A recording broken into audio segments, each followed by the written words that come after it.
नमस्कार दोस्तों, expert guidance academy online platform पर एक बार फिर पॉलिटी क्लास में आज हम लोग डिस्कस करेंगे उस टॉपिक के बारे में जो बहुत ही महत्वपूर्ण है। आप किसी भी एग्ज़ाम की तैयारी करते हो या ना करते हो, लेकिन आपको इस टॉपिक को पढ़ना और जानना बहुत ही आवश्यक है। यही वो टॉपिक है जिसके बारे में जानकारी होने के बाद किस प्रकार से लोग जो है, जैसे आप कहते हैं कि पुलिस से सामान्य आदमी तो डरता है लेकिन वकील नहीं डरता। क्यों? क्योंकि वकील जो है इस विषय वस्तु के बारे में बहुत ही विशिष्ट रूप से जानता है। तो आज हम लोग पढ़ेंगे संविधान का भाग 3, भारतीय संविधान एवं राज्य व्यवस्था में जो हमारा टॉपिक है मूल अधिकार, फंडामेंटल राइट। ठीक, ये अधिकार ही हैं जो जानने के बाद व्यक्ति जब तक कि वो कुछ गलत कार्य न करे, अपने अधिकारों के लिए लड़ना, राज्य से अपनी सुरक्षा को प्राप्त करना, ये सब कुछ जानता है और शासन प्रशासन से उसका भय लगभग समाप्त हो जाता है अगर वह कोई भी अवैधानिक या संविधान सम्मत कार्य नहीं करता। तो आइए आज इस टॉपिक को हम लोग ढंग से समझेंगे और देखेंगे किस प्रकार के कितने अधिकार व्यक्ति को मिले हुए हैं। तो सबसे पहले हम बात करते हैं अधिकारों की कि अधिकार क्या है। राइट, तो मूलतः जो हमने बांटा, ऐसा नहीं है कि यही क्लासिफिकेशन आपका सर्वमान्य है। अपने ज्ञान के अनुसार जितने प्रकार के अधिकारों को हम क्लासिफाई कर सकते थे, यहाँ पर हमने करने का प्रयास किया है। यहाँ पर हमने अधिकारों को बांटा है 4 भागों में। पहला है मानवाधिकार, दूसरा है मूल अधिकार, तीसरा है संवैधानिक अधिकार और चौथा है सांविधिक अधिकार। ठीक, मानवाधिकार जिसकी आप चर्चा बार बार करते हैं, तो यह प्राकृतिक रूप से प्राप्त अधिकार है। मतलब यह वह अधिकार होते हैं जो व्यक्ति होने के नाते या मनुष्य होने के नाते मिलते हैं। व्यक्ति होने के नाते प्राप्त होते हैं। इसके लिए कोई कानून नहीं होता। मानवाधिकार के लिए कभी कभी कानून बनाए भी जाते हैं, लेकिन एक व्यक्ति को व्यक्ति होने के नाते जन्म से प्राप्त अधिकार मानवाधिकार कहलाते हैं। इनका दायरा अति व्यापक होता है और यह सकारात्मक प्रकृति के होते हैं।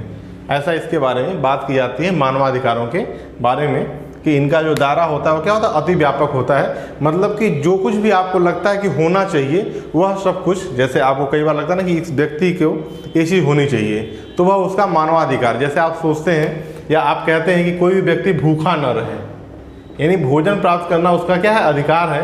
क्यों? क्योंकि वह क्या है, व्यक्ति है, जीव है, इसलिए। तो यह क्या होगा, उसका मानवाधिकारों का ह्यूमन राइट होगा। क्लियर? दूसरी बात करते हैं जो हमें पढ़ना है मूल अधिकारों की, कि मूल अधिकार क्या होते हैं। तो सबसे पहली बात कि किसी भी शासन प्रशासन या सरकार या राज्य, जो हमने आपको बताया था कि जब भी आप पॉलिटी पढ़ेंगे तो देश को राज्य शब्द से यहाँ पर संबोधित किया जाएगा। स्टेट का मतलब ही होता है देश और देश की सरकार, है ना। ठीक, या जितने भी सरकार के अधीन कार्यरत कर्मचारी होते हैं। तो मूल अधिकार वे अधिकार होते हैं जो स्टेट के विरुद्ध व्यक्ति को मिलता है। राज्य के विरुद्ध किसको मिलता है, व्यक्ति को मिलता है। उसकी आज़ादी को सुनिश्चित करता है। ऐसा न हो कि राज्य कानून बना करके व्यक्ति को अपना गुलाम बना लें, दास बना लें। ठीक, तो व्यक्ति के भी कुछ अधिकार होने चाहिए। तो इसीलिए यहाँ पर लिखा गया कि राज्य के विरुद्ध प्राप्त संरक्षण सरकारें कुछ भी नहीं कर सकती, या कोई भी सरकारी कर्मचारी आपके साथ मनचाहा व्यवहार नहीं कर सकता। क्यों? क्योंकि संविधान आपको कुछ अधिकार देता है जिसे हम कहते हैं मूल अधिकार। इसकी विशेषता यह है कि यह न्यायालय द्वारा प्रवर्तनीय होता है। मतलब कि इसकी अवहेलना या अवमानना कोई नहीं कर सकता। न्यायालय आपको जो भी मूल अधिकार संविधान दिया हुआ है उसको मनवाने के लिए न्यायालय क्या होता है, बाध्य होता है। अगर आपके मूल अधिकारों का किसी भी प्रकार से हनन होता है तो आप न्यायालय में उसके विरुद्ध जा सकते हैं। तीसरा है नकारात्मक प्रकृति। जब हम अलग अलग अधिकारों को देखेंगे तो वहाँ बतलाएंगे किस प्रकार से यह क्या है, अपनी नेगेटिविटी को भी शो करता है। ठीक, लेकिन एक बात और, नकारात्मक प्रकृति यहाँ पर लिखा, लेकिन यह पूर्णतः नकारात्मक प्रकृति का नहीं होता। हाँ, काफ़ी हद तक नकारात्मक प्रकृति का होता है। इसमें कुछ सकारात्मक बातें भी हैं। अगर पूर्णतः नकारात्मक होता तो इसे शामिल न किया जाता। ठीक, तो ये बात हुई फंडामेंटल राइट की, मूल अधिकारों की।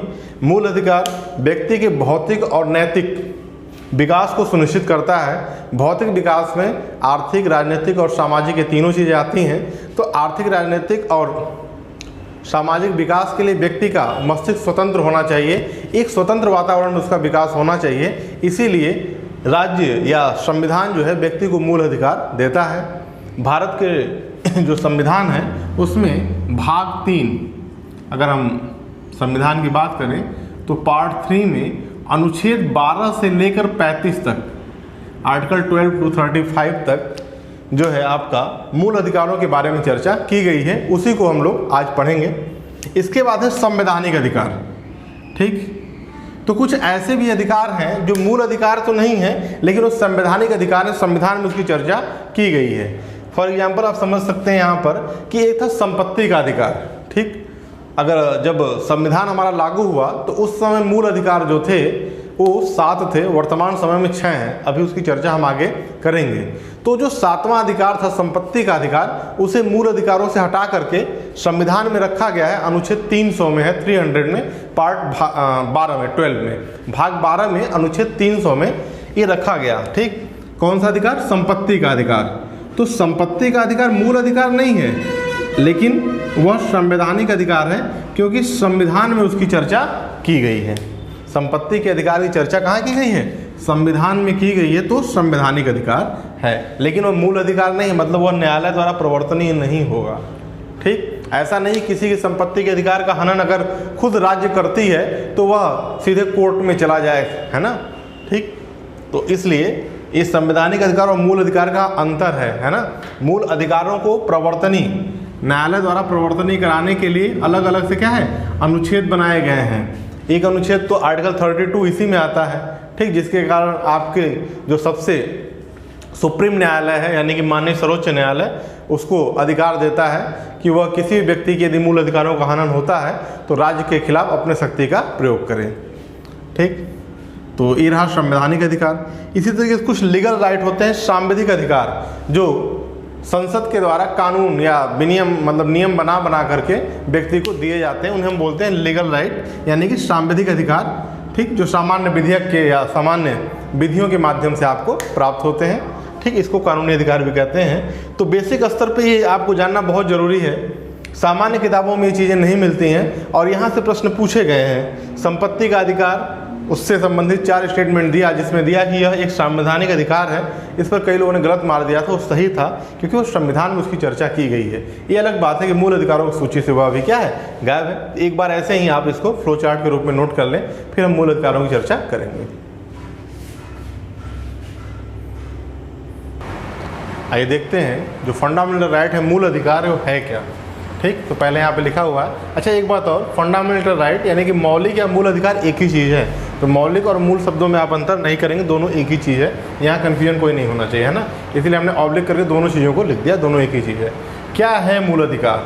तो मूल अधिकार संविधान में उल्लिखित वे अधिकार होते हैं जो व्यक्ति के भौतिक और नैतिक, है ना, भौतिक और नैतिक विकास। भौतिक विकास का मतलब किससे होगा यहाँ पर? आर्थिक, राजनीतिक और सामाजिक विकास से इसका तात्पर्य है। ठीक, तो संविधान में उल्लिखित हुए अधिकार जो व्यक्ति के भौतिक और नैतिक विकास की दशाओं को क्या करते हैं, सुनिश्चित करते हैं। ठीक, या विकास के लिए जरूरी है ना। तो भौतिक विकास मतलब व्यक्ति का आर्थिक विकास हो, राजनीतिक विकास हो, सामाजिक विकास हो, और इन तीनों विकास के लिए व्यक्ति के आध्यात्मिक और धार्मिक, इन दोनों विकास के लिए व्यक्ति के लिए मूल अधिकार होने चाहिए। यानी मूल अधिकार वे अधिकार हैं जो संविधान में उल्लिखित होते हैं, जो व्यक्ति के भौतिक और नैतिक विकास को सुनिश्चित करते हैं। और साथ ही साथ यह राज्य के खिलाफ व्यक्ति की आज़ादी को भी सुनिश्चित करता है। देखिए, एक बात ध्यान समझ लीजिए, लगभग कई बार परीक्षाओं में पूछा गया और आज भी पूछा जाता है कि मूल अधिकार के संबंध में सही कथन है, यह व्यक्ति को राज्य के खिलाफ या राज्य के विरुद्ध मिला हुआ अधिकार है। और कई बार इस पर लोगों का जो मन होता है वो करता है, नहीं ऐसा नहीं हो सकता, लेकिन ये सत्य है, इसीलिए मैं बार बार इस शब्द का प्रयोग कर रहा हूँ। यह व्यक्ति को राज्य के खिलाफ मिला हुआ अधिकार है, सरकार के विरुद्ध आपको मिला हुआ है ना। ठीक, तो इस बात को आप ध्यान रखिएगा। और सरकार के विरुद्ध ही इस अधिकार का प्रवर्तन यानी इसका अनुपालन कौन करवाएगा, तो न्यायालय करवाता है। ठीक, जो सरकार का ही एक अंग है लेकिन यह उसी का काम है। ठीक, आइए दूसरा है संवैधानिक उपबंध। संविधान में इसकी चर्चा कहाँ की गई है? तो संविधान में इसकी चर्चा संविधान के भाग 3 में, संविधान के भाग 3, अभी तक हम लोग पार्ट 1 पार्ट 2 पढ़ चुके हैं। पार्ट 1 भारत एवं उसके राज्य क्षेत्र था, दूसरा पार्ट था नागरिकता, है ना। पहले पार्ट में हम लोगों ने पढ़ा था पार्ट 1 में अनुच्छेद 1 से लेकर 4 तक। पार्ट 2 नागरिकता में हम लोगों ने पढ़ा था अनुच्छेद 5 से लेकर 11 तक। अब हम लोग पढ़ रहे हैं पार्ट 3, जिसमें अनुच्छेद 12 से लेकर 35 तक अलग अलग मूल अधिकारों की चर्चा की गई है। ठीक, अनुच्छेद 12 से लेकर के 35 तक, तो इस बात का आप ध्यान रखेंगे। यहाँ सभी प्रश्न आपसे पूछे जाते हैं। संविधान का भाग 3 अनुच्छेद 12 से 35 तक। ठीक, और अनुच्छेद 12 से 35 तक लेकर के, ऐसा नहीं कि सब में सिर्फ मूल अधिकार, लेकिन हाँ सब मूल अधिकार से ही संबंधित हैं। मूल अधिकारों को प्रवर्तन को सुनिश्चित कराने के लिए ये सभी अनुच्छेद उत्तरदायी हैं। अगर आप देखिए जैसे अनुच्छेद 12 की हम बात करें तो अनुच्छेद 12 में राज्य की परिभाषा दिया है। राज्य की परिभाषा, डेफिनेशन ऑफ द स्टेट। यहाँ पर जिस राज्य की आप बात कर रहे हैं कि यह राज्य के खिलाफ मिला हुआ एक अधिकार है, व्यक्ति की आज़ादी को सुनिश्चित करता है, तो उस राज्य शब्द में कौन कौन आएगा, यह यहाँ परिभाषित किया गया अनुच्छेद 12। और संविधान में ऐसा नहीं कि यहीं पर, अन्य दूसरे जगहों पर भी राज्य को परिभाषित किया गया है कि एक्चुअल में राज्य में कौन आएगा। फिर अनुच्छेद 13 में इस बात को बतलाया गया कि जब मूल अधिकार होगा तो बहुत सारे ऐसे भी कानून थे जो पहले से थे और जिनको वैसे ही क्या है मान लिया गया था। क्योंकि हमने जब देखा था भारतीय संविधान के स्रोतों में, तो हमने देखा कि भारत शासन अधिनियम 1935 से भी भारतीय संविधान के बहुत सारे, है ना, प्रावधानों को एज इट इज ले लिया गया। तो इसमें अनुच्छेद 13 में कहा गया कि यदि कोई ऐसा कानून है जो पूर्व से है, ठीक, जो पहले से ही लागू है और इन मूल अधिकारों का हनन करता है, यानी मूल अधिकारों की प्रभावता को किसी भी प्रकार से कम करता है, तो वह उसी स्तर तक शून्य माना जाएगा जिस स्तर तक वह उसके प्रभाव को कम कर रहा होगा।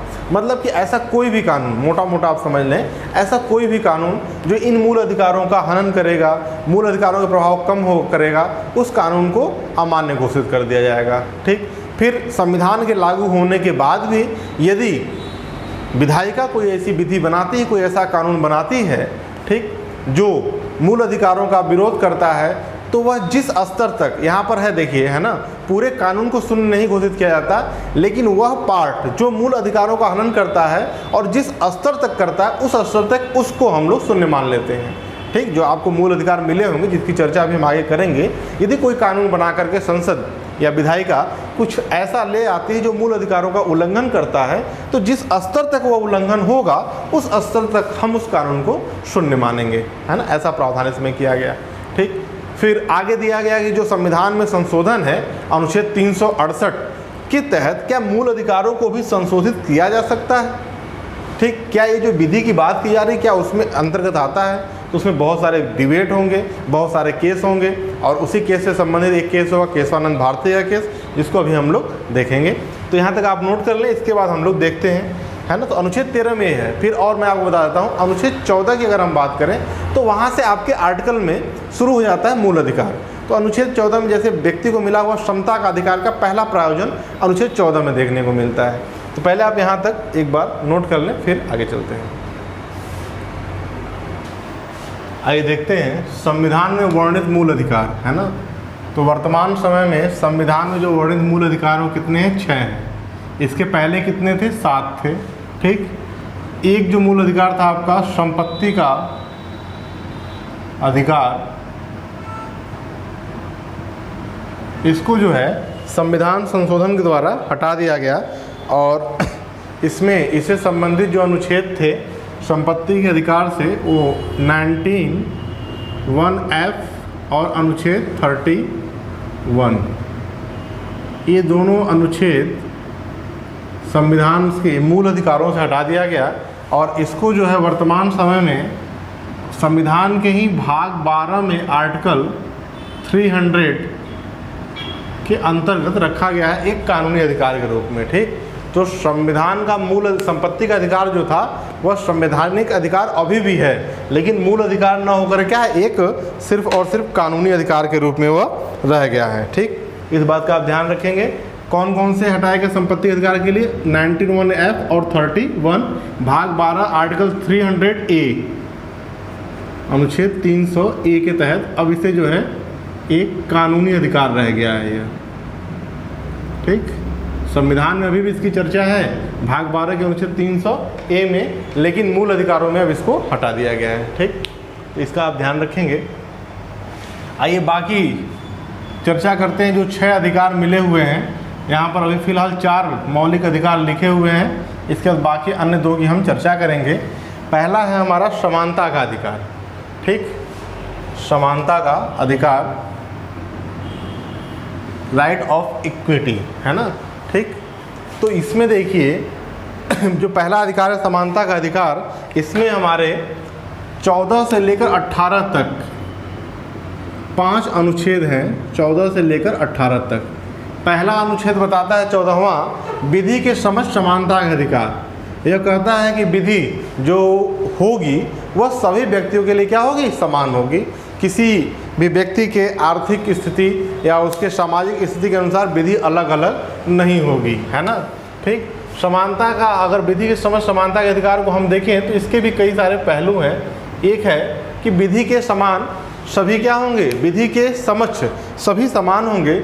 और दूसरा होगा विधि के समान संरक्षण का सिद्धांत। यदि हम पहले की बात करें तो पहले की प्रवृत्ति कहीं ना कहीं नकारात्मक है।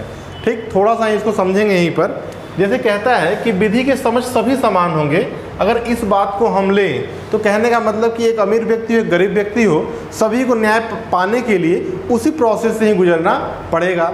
तो कहीं ना कहीं सही है, विधि के लिए सभी समान थे। लेकिन यह एक प्रकार से अगर देखा जाए तो गरीब व्यक्ति के अधिकारों का हनन है, क्योंकि अमीर व्यक्ति अपने पैसे का बाकी चीज़ों का प्रयोग करके, है ना, तो इस तरीके से। तो दूसरा प्रोसेस लाएगा विधि के समान संरक्षण। विधि के समान संरक्षण का मतलब क्या है कि कानून सबके लिए एक है, लेकिन यदि कोई व्यक्ति असहाय है, वो गरीब है, तो कानून उसकी मदद करेगा ताकि उसे जो है न्यायिक प्रक्रिया प्राप्त करने में सुविधा हो, सुगमता हो। ठीक, विधि के समान समता का जो कॉन्सेप्ट था वह ब्रिटेन से प्रेरित था, और विधि के समान संरक्षण का जो कॉन्सेप्ट था वह यूएसए यानी यूनाइटेड स्टेट ऑफ अमेरिका के, है ना, संविधान से प्रेरित है। अभी उसकी चर्चा हम लोग आगे भी डेप्थ में करेंगे। तो यह है विधि के समक्ष समता या विधि के समक्ष समानता, यानी कि कानून के सामने, यानी विधि के सामने सभी लोग क्या होंगे? समान होंगे, है ना। दूसरा, यानी कानून सभी के लिए समान होगा। धर्म, मूल वंश, जाति, लिंग या जन्म स्थान, ये देखिए 1 2 3 4 5, इसमें निवास नहीं है, ध्यान रखिएगा। ठीक, क्या है? धर्म के आधार पर, मूल वंश या वंश के आधार पर, जाति के आधार पर, लिंग के आधार पर या जन्म स्थान के आधार पर भेदभाव का निषेध किया गया है। मतलब कि आप इसके आधार पर, इन 5 चीज़ों के आधार पर किसी भी व्यक्ति के साथ भेदभाव नहीं कर सकते। यानी कि कौन? आप, मतलब राज्य, है ना। ये किसके लिए किया गया? राज्य के विरुद्ध व्यक्ति को मिला अधिकार है।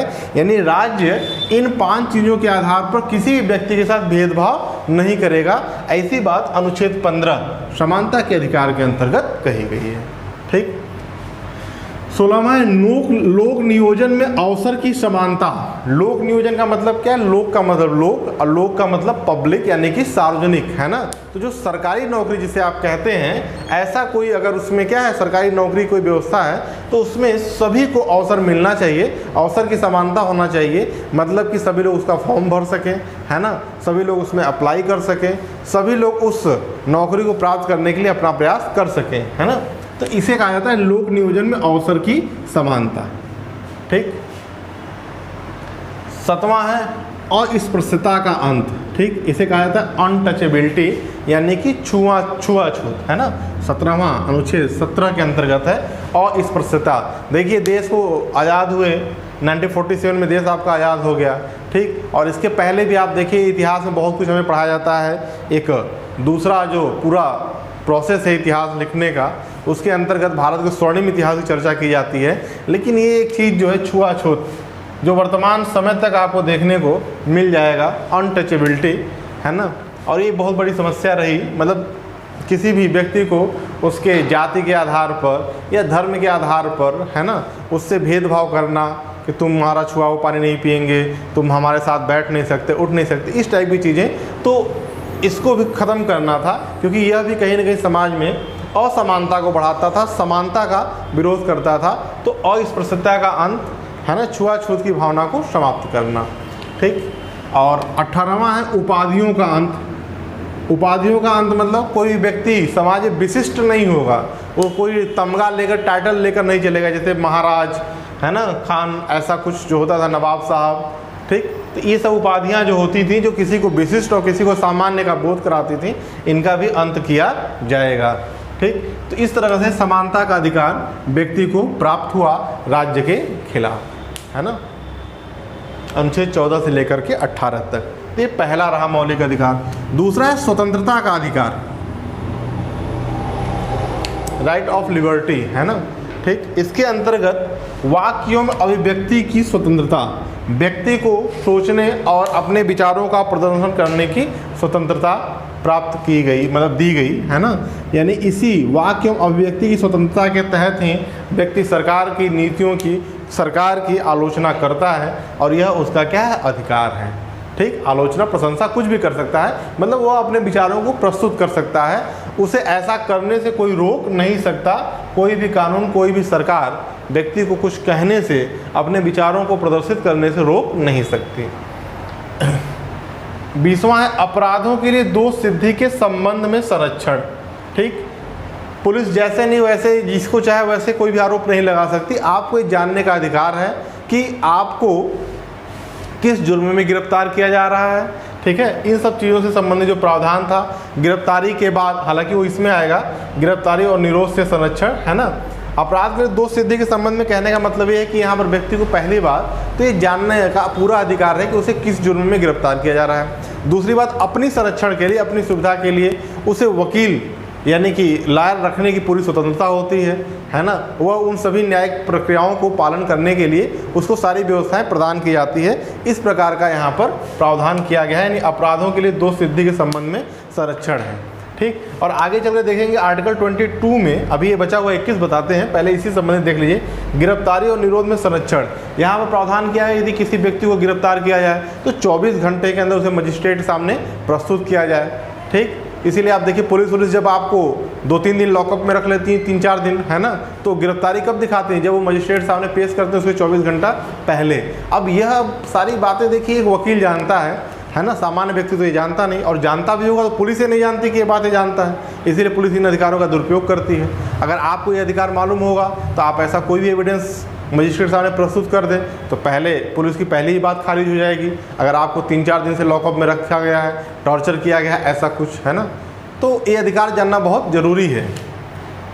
अनुच्छेद 21 की यदि हम बात करें तो प्राण एवं दैहिक स्वतंत्रता का अधिकार, है ना, यानी व्यक्ति को जीवन जीने का अधिकार है, और न सिर्फ जीने का बल्कि सम्मान के साथ जीने का अधिकार है। और कोई भी सरकार, कोई भी जो है सरकार का अंग बिना विधि की सम्यक प्रक्रिया का पालन किए किसी भी व्यक्ति के प्राण को, मतलब इस स्वतंत्रता का हनन नहीं कर सकता, प्राण को ले नहीं सकता, है ना। ठीक। तो एक चीज़ और समझिएगा कि जितने भी अधिकार मिले हुए हैं, है ना, इनके ऊपर युक्तियुक्त प्रबंध, मतलब इनकी एक सीमाएं हैं, ये असीमित नहीं है। ठीक। इनकी एक क्या है, सीमाएं भी हैं, इनसे भी संबंधित प्रश्न आपके एग्जाम में पूछा जाता है। मतलब इस पर निर्बंधन भी लगाया गया है ना। ऐसा नहीं कि आपको मिल गया प्राण दैहिक स्वतंत्रता, मतलब आपके जान कोई ले नहीं सकता तो फांसी होगी ही नहीं, आप कुछ भी करें, है ना। तो ऐसा नहीं है, फांसी आपको दी जाएगी तो क्या वह इस स्वतंत्रता का हनन करता है, नहीं। फांसी जब भी दी जाती है तो विधि की पूरी जो सम्यक प्रक्रिया उसका पालन किया जाता है, एक एक प्रोसेस को देखा जाता है, तब फांसी की सज़ा सुनाई जाती है। ठीक। तो इस प्रकार से स्वतंत्रता का अधिकार है, जिसमें अनुच्छेद 19, 20, 21 और 22 आता है। ठीक। हालांकि अभी इन अधिकारों की हम और डेप्थ में चर्चा करेंगे। इसके बाद आपका है तीसरा, शोषण के विरुद्ध अधिकार, जो एक्सप्लॉयटेशन था लोगों का, जैसे लोगों से ज़बरदस्ती काम करा लेना। ठीक। अगर मान लीजिए किसी भी काम करने की व्यक्ति की इच्छा नहीं है तो अनुच्छेद 23 यह अधिकार देता है कि मानव के बलात्श्रम और दुर्व्यापार का प्रतिषेध, किसी भी व्यक्ति से कोई भी व्यक्ति या राज्य ज़बरदस्ती काम नहीं करा सकता, वह उसकी इच्छा पर ही निर्भर करेगा। ठीक, है ना। अब वो किसी भी प्रकार का ज़बरदस्ती, जैसे आप बहुत ज़्यादा प्रलोभन देकर कराएं, कई बार लोग क्या होता है बहुत अधिक पैसा दे कोई काम कराना चाहते हैं, है ना, तो ऐसा कुछ आप कर नहीं सकते। जब उस व्यक्ति की इच्छा होगी वो फ्री में कर दे। बलात्श्रम का मतलब यही, ज़बरदस्ती आप काम नहीं करा सकते। दुर्व्यापार का प्रतिशत, गलत काम आप उससे नहीं करा सकते। आगे देखिए, कारखानों, अनुच्छेद 24 के तहत क्या है, कारखानों इत्यादि में बालकों के नियोजन का प्रतिशत। एक चीज़ और, जो भी एग्जाम्स की तैयारी अगर आप कर रहे हैं, चाहे वो आर का हो एग्ज़ाम, चाहे वो एक PET का एग्ज़ाम, या फिर पॉलिटिक्स रिलेटेड आपका है ना TGT वगैरह का एग्ज़ाम हो, या फिर टेट सुपर टेट की आप तैयारी कर रहे हो, हर एक एग्ज़ाम में, या फिर आप PCS की तैयारी कर रहे हो, या UP SSSC की तैयारी कर रहे हो, या SSC की तैयारी कर रहे हो, हर एक एग्ज़ाम में फंडामेंटल राइट से क्वेश्चन जरूर आता है। ये अलग बात है कि उस एग्ज़ाम के है ना लेवल के अकॉर्डिंग क्वेश्चन की इंटेंसिटी चेंज होती है। अगर ढंग से कहा जाए और मेरी बात माने तो आपको एक एक आर्टिकल फंडामेंटल राइट के याद होना चाहिए कि किस अनुच्छेद में किससे संबंधित बात की गई है ना। ठीक, तो जैसे ये है कि मानव के बलाश्रम यानी कि दास प्रथा जो थी है ना, गुलाम बनाना, तो ऐसा आप किसी के साथ नहीं कर सकते। इस तरीके से आप याद करेंगे, चीज़ें आपको याद हो जाएंगी। अनुच्छेद 24 में क्या है, कारखानों इत्यादि में बालकों के यानी जो बाल श्रम है ना, तो बालकों से आप काम नहीं करा सकते। ठीक, तो नियोजन का क्या प्रतिषेध किया गया है ना। यहाँ पर आप देखिए कि अनुच्छेद 21 के बाद एक आर्टिकल और जोड़ा गया है 21A। यह क्या है, प्रारंभिक शिक्षा का अधिकार। तो किसी व्यक्ति को, ये 86 अमेंडमेंट था, 86वां संविधान संशोधन हुआ था 2003 में। ठीक, तो उसके तहत जो है व्यक्ति को प्रारंभिक शिक्षा का अधिकार दिया गया। मतलब हर एक व्यक्ति को प्राइमरी एजुकेशन पाने का अधिकार है, राज्य उसे इस अधिकार से वंचित नहीं कर सकता। प्रारंभिक अधिकार नहीं, प्रारंभिक शिक्षा का अधिकार। ठीक, पहले यह चीज़ जो थी वह DPSP में था, नीति निर्देशक तत्व में था, लेकिन 86वें संविधान संशोधन के बाद इसे जो है मूल अधिकारों में सम्मिलित कर लिया गया 21A के तहत, है ना, 21A। ठीक, यहाँ पर जोड़ा गया, तो इसको अभी आप ध्यान रखिएगा। एक चीज़ और ध्यान रखिए, प्रारंभिक शिक्षा का अधिकार है, उच्च शिक्षा का अधिकार नहीं है, फिर मौलिक अधिकार है ना। तो यहाँ से भी प्रश्न आपसे एग्जाम में पूछे जा सकते हैं। इसके बाद देखिए आर्टिकल 4 क्या है, धर्म की स्वतंत्रता का अधिकार। ये तो स्वतंत्रता के अधिकार था दूसरे में, और चौथे में क्या था, रिलीजियस फ्रीडम की बात की गई है ना, धर्म की स्वतंत्रता का अधिकार। इसमें अनुच्छेद 25 से लेकर 4 अनुच्छेद हैं, 25, 26, 27 और 28। आर्टिकल 25 क्या कहता है, अंतःकरण और धर्म को अबाध रूप से मानने, आचरण करने और प्रचार करने की स्वतंत्रता। किसी भी व्यक्ति को किसी भी धर्म या पूजा पद्धति को अंदर से आत्मीय रूप से मानने की, उस प्रकार से उस धर्म के है ना व्यवस्था के अनुसार से आचरण करने की, अपने धर्म का प्रचार करने की स्वतंत्रता मिली हुई है। ठीक, अनुच्छेद 25 के तहत। 26 के तहत क्या है, धार्मिक कार्यों के प्रबंधन की स्वतंत्रता। जो चाहे वह क्या है, अपने जो भी धार्मिक अनुष्ठान वगैरह हैं उनका मैनेजमेंट वो कर सकता है, समिति बना सकता है, कमेटी बना सकता है ना। ठीक, किसी विशेष धर्म को संपोषित करने वाले करों के संदाय के बारे में स्वतंत्रता, पैसे इकट्ठा किया जा सकता है ना, अपने धर्म का प्रचार प्रसार करने के लिए। कुछ शैक्षिक संस्थाओं में धार्मिक शिक्षा उपासना में उपस्थित होने की स्वतंत्रता। ठीक, जैसे मान लीजिए किसी शिक्षण संस्था में जो किसी एक विशेष धर्म से जुड़ा हुआ हो, अगर वहाँ किसी अन्य धर्म का व्यक्ति पढ़ रहा हो, तो ऐसा नहीं है कि जब भी कोई धार्मिक अनुष्ठान होंगे तो उसे उसमें ज़बरदस्ती वहाँ पढ़ने के नाते उपस्थित होना पड़ेगा। यही लिखा गया है, कुछ शैक्षिक संस्थानों में धार्मिक शिक्षा उपासना में उपस्थित होने की स्वतंत्रता, वह स्वतंत्र है उस विधि को मानने या न मानने के लिए। आप ये कहें कि नहीं आप छात्र हैं विद्यालय के तो आपको उपस्थित होना पड़ेगा, ऐसा कोई ज़रूरी नहीं है। यह उसका मौलिक अधिकार है कि वह उसमें शामिल हो या न, है ना। तो इस प्रकार से यह 4 स्वतंत्रता की बात, जो अधिकार की बात की गई, समानता का अधिकार, स्वतंत्रता का अधिकार, शोषण के विरुद्ध अधिकार और धर्म की स्वतंत्रता का अधिकार। इसके बाद 5वां जो है आपका अल्पसंख्यकों के संरक्षण संबंधित अधिकार है, और 6वां अधिकार है संवैधानिक उपचारों का अधिकार।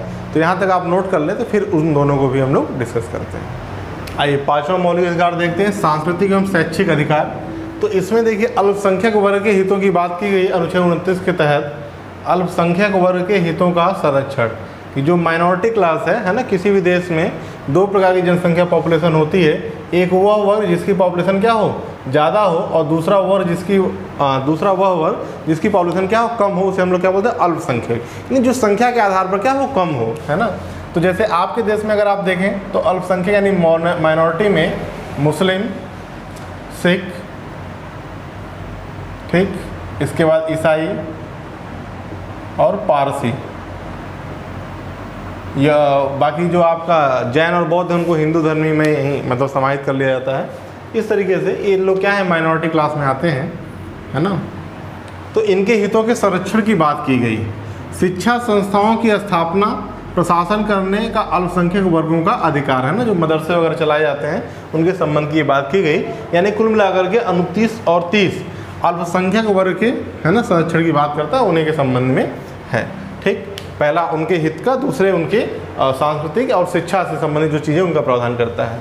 ये देखिए अनुच्छेद 31 जो संपत्ति का अनिवार्य अर्जन था, इसे 44वें संविधान संशोधन अधिनियम 1978 द्वारा क्या है, समाप्त कर दिया गया और इसे मौलिक अधिकार से हटाकर कानूनी अधिकार बना दिया गया। भाग 12 आर्टिकल 300A, है ना, जिसमें इसकी चर्चा की, वहाँ पर रख दिया गया। अब यह मौलिक अधिकार नहीं रहा गया, ये कटपीट का मतलब निरसित है। इसके बाद संवैधानिक उपचारों का अधिकार, है ना, डॉक्टर भीमराव अंबेडकर इसको क्या है, पूरे संविधान की आत्मा मानते हैं। कहते हैं कि इसके बिना जो है, इसके बिना जो है कोई भी मौलिक अधिकार बेकार है, मतलब पूरा संविधान ही बेकार है ना। तो इसलिए इसको कई बार पूछा गया। तो अनुच्छेद 32, इसमें सिर्फ एक आर्टिकल है 32, भाग 3 में प्रदत्त जितने भी अधिकार दी गई है आपको, है ना, मौलिक अधिकार, उनको प्रवर्तित कराने के लिए उपचार, कि उनको कैसे प्रवर्तित कराया जाएगा, उनका अनुपालन किस प्रकार से होगा, इसके बारे में से बतलाया गया है अनुच्छेद 32 के तहत। ठीक, इस प्रकार से हमने आज पूरा देखा मौलिक अधिकारों के बारे में। अगले लेक्चर में हम लोग देखेंगे मौलिक अधिकारों की विशेषताएं। तो यहाँ से फैक्चुअल क्वेश्चन बहुत सारे एग्जाम में पूछे जाते हैं, कई बार पूछे गए। ढंग से आप वीडियो को देखिए, जहाँ कुछ भी नहीं समझ में आता कमेंट करिए, ठीक, उसको एक्सप्लेन किया जाएगा और पढ़ते रहिए। Thank you.